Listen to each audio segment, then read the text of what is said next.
Now, I want to do a video here on how to get President William Ruto out of power in 2027. And this is a plan. If it's ignored, there's no way William Ruto is going to leave power. Right now as we speak, and I've done a video to tell you that you can't ignore Raila Amolo Odinga. William Ruto has Raila Amolo Odinga on his side. So probably that is a strong base for William Ruto in 2027. If Raila stays loyal to him in 2027, that's a strong base for him. So therefore, as we craft those other people who feel like they are dissatisfied with William Ruto's leadership, as we craft a plan, we must remember a few things in this country. Unity, first thing. Because having Raila Amolo Odinga on your side, that is something you cannot completely rule out that it's a terrible one. You cannot easily defeat the two. William Ruto combined with Raila, ni ngumu. So let's say this. The only plan to get Ruto out of power, first of all, number one in the list, Mount Kenya region must be united in totality. Actually, at least 85% must vote against William Ruto. And of which I believe it can happen. It must vote against William Ruto. Because these are the people who gave him the power. And so if they vote against him, even Raila's numbers will not be so significant. That's number one. You have to remember that William Ruto actually, he campaigned in the mountain like than any other place. And he got more than 47% votes from there and made him the president. And defeated Raila Amolo Odinga by 250,000 plus votes. So therefore, if the mountain votes against William Ruto, that's a starting base for an opponent to win. And all those votes go to one person. That's the first thing. That means William Ruto is under threat. That's the first thing. Secondly, the youth of this country must be united against William Ruto.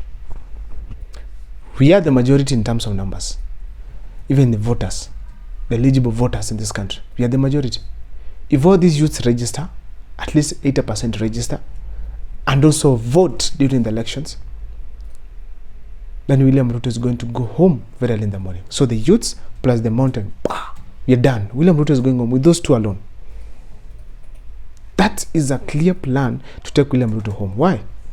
I'm looking at it from the numbers that if right now the Gen Zs and millennials, just alone, we speak, they can produce perhaps 18 million strong if they decide to vote.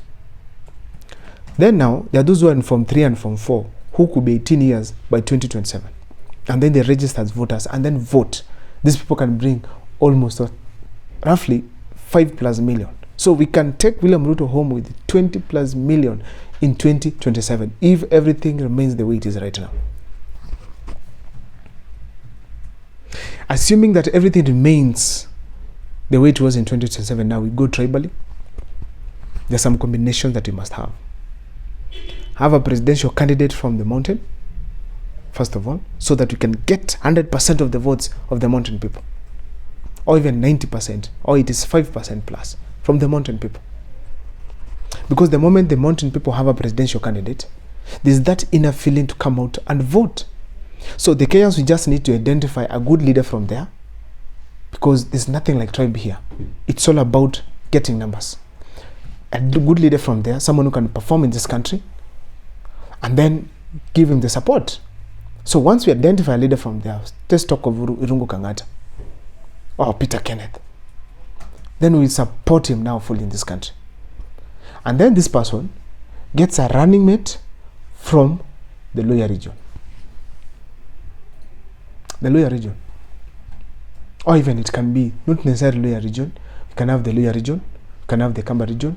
We can even have someone from Kisii. Someone with, like Matiang'i maybe, or Nyonka, someone with a track record. Someone people can see that is capable of becoming a good deputy president in this country. And then the tribe that gives us the deputy president also comes out to vote in large numbers. By that, with a few votes from the youths going home. That's the second thing. The third thing, it's having so many presidential candidates in this country. Mount Kenya comes up with its presidential candidate, with a deputy say from Western region. We have Kalonzo comes up with another, maybe say also Western region. We have someone from the coast, comes up with the presidential candidate from the coast, also goes for it. Then Matiang'i comes up with someone again from the central Kenya or somewhere. By that, we are sure that nobody is going to get 50+1. We are assured, because William Ruto will not be having so many numbers. We are assured about that. So that means we are going to have second round. Second round, all those people can combine against William Ruto and then take him out very early in the morning, because he cannot beat everybody. Another way to ensure at least William Ruto has gone home, votes that are cast, the presidential results are announced right at the constituency level. So if it is Kitutu Masaba, where I come from, the presidential results are announced there. So in Bomas, it's just a projection of what happened in Kitutu Masaba. We get the polling station votes are counted, the results projected to the National Assembly, to the returning officer. So as they announce the constituents winners, we also get who has won from that region as far as the presidency is concerned. So if you are told William Ruto got 1,000 votes from here, or Morana Kibaso got 1,000 votes from here, that is what you expect to be announced at Bomas of Kenya. So the 290 constituency results are the ones we expect them announced, not even announced, combined in Bomas of Kenya to give us the presidential candidate. So the 290 constituencies, if we get the results of every president, how will they be stolen? Because we cannot rule out the fact that Ruto or maybe presidency, the presidential candidates can have ways to ensure that they have manipulated the results at Bomas of Kenya. There's nothing like polling stations here. There's nothing like polling stations, because polling stations, some of them did not exist. So that by the time they're taking the numbers in Bomas of Kenya, nobody even knows which one is it. But if we have the constituencies, 290 of them, so we have every presidential candidate has 290 constituencies, he has results, that is easy for us to manage as a country. So that's one of the plans to take William Ruto home, because we need transparency at the ballot and at the Bomas of Kenya before the announcement of the results. Another way to take William Ruto home is having Justice David Kinani Maraga being the IBC chairperson.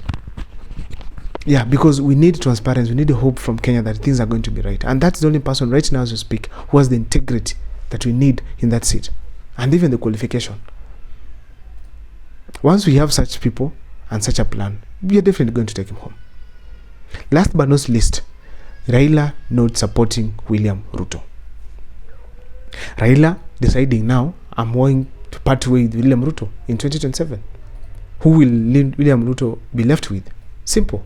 Then now it means that he had to go back and cry for the people of the mountain again to support him, because he'll be left with the Rift Valley, Park Kalenjin part votes. So that means he completely he will not have actually allies. Regional allies will not be having.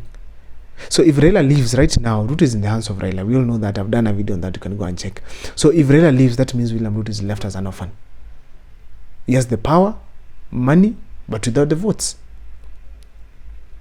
So if Raila decides William Ruto to go home in 2027, he just needs to leave, tell his lieutenants, Joho, Oparanya, withdraw. Let's switch on and go to this region.